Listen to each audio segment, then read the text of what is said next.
Bill Gates gave 1 billion. This fellow gave a check for 37 billion. Bill Gates was almost about to collapse. I'll tell you a story of two great people. Bill Gates, whom we all know, great man, he does a lot of philanthropy, he gives money, etc., etc. Put just $1 billion for the Gates Foundation. That too because he had a disease for which he didn't get a good psychiatrist like him. He was taking antidepressants. He suddenly had a disease. This fellow likes the tandoori chicken very much. And he suddenly started hating tandoori chicken. Bill Gates could not eat tandoori chicken. And he almost hated tandoori chicken. So he hated food and started losing weight. And all the medical establishment in America which he created, because he owns 3/4 of the drug companies and almost 100% of the vaccine companies. Now all that couldn't help him. One day somebody told him, look, why don't you give something? You know, that's the essence of Indian philosophy. Tena, tyaktena, bhunjita. Isha Upanishad says, I should be saying that in front of Tripati ji.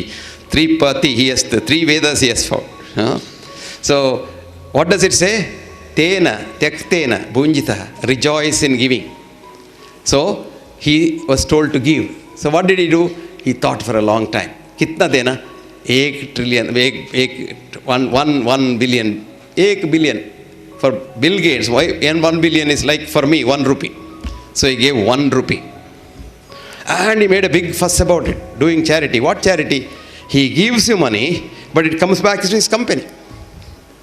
So after some years, there was a study done on Bill Gates' charity, which is published in the Lancet, a medical journal, which says what horrible man he is. If he gives 1 rupee, he gets back 10 rupees for his company.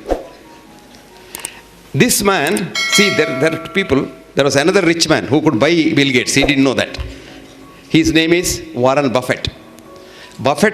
He's a chairman of 43 companies, but he doesn't have a single company meeting.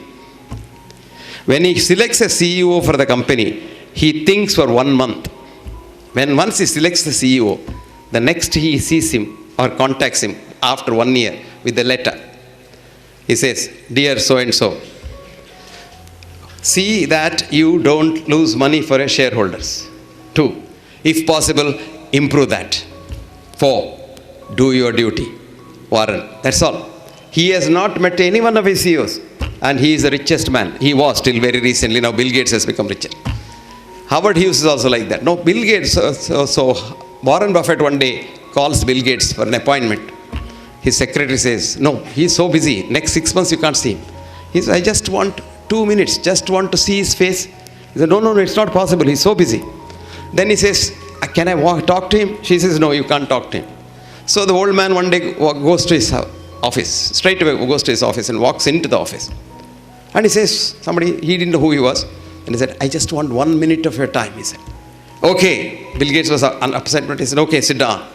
He said, I don't want to even sit down. I've just got a check. You are supposed to be doing a lot of charity. I want to give something to your charity, but don't put my name. Bill Gates gave 1 billion. This fellow gave a check for 37 billion. Bill Gates was almost about to collapse. Then he stood up and made him sit down, talked to him for 5 hours. Then he told him, don't put my name, don't do anything. You just do some good things to society. That's the difference between a true philanthrope and a man who behaves like a philanthrope. So that is how society runs.